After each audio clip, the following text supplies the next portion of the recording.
Okay, so today we're going to be talking about 3 tips that are going to make your laning stage better than anyone else's, and this is how you do it to hit the ranking model. So, the 3 things that we're going to be talking about, the first one is going to be that you got to stop hitting enemies in the earlier parts of this game, so that thinking that, harass is more important than anything else. And by all means, I don't think that actually fucks your lane over more than you think. So, the main priority for the first 3 to 5 minutes, okay, no, not 3 to 5 minutes, a bit long. Maybe after your level 3 is to actually be focusing on getting levels. And the only way to do that is to prioritize getting range creeps and denying yours. So you can only do this by either using a spell, like what this guy just did. So he made sure he ensured that he got the last hit on the range creep by using his Fate Bolt. If you aren't subscribed, please subscribe now. It's free and it helps me keep producing content. And the next thing would be is that, as you notice, it's better to not hit the enemy at all. So just focus on hitting creeps. And the other reason to this is that because if you hit the enemy and you're under a 500 range, you're going to be aggroing the creeps. So now you're just going to be taking more damage than anything else because that guy's going to be hitting you, the creeps are going to be hitting you. It's just all a blunder, man. It's just going to be taking a ton of damage. So tip number 2 is where, yeah, okay, so I mentioned that, focusing on the range creep and getting EXP is a priority early on into the game.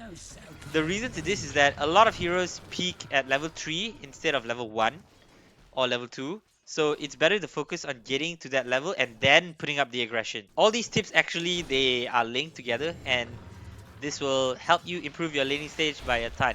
So this particular game is a total smashing in the lane, but basically it's because we did the right things at the right time.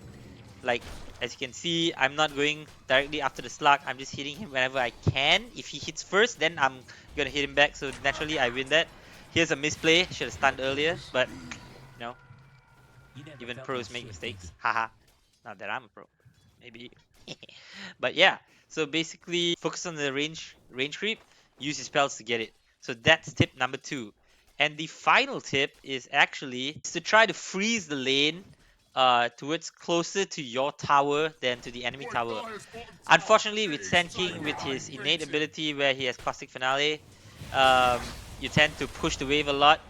So with other heroes, you want to try to keep the lane and freeze it around here. And you can do that by making sure that you always have 1 creep less than the opponent wave. So the way to do this is to make sure you start denying at half your creeps at half HP, so you're maximizing your denies, and then you freeze it here by making sure that they always have 1 more creep than you do.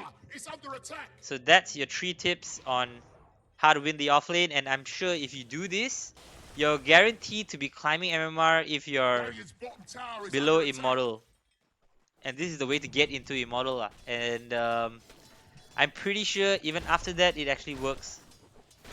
Yeah, well, you don't really need to think about a lot of other things yet.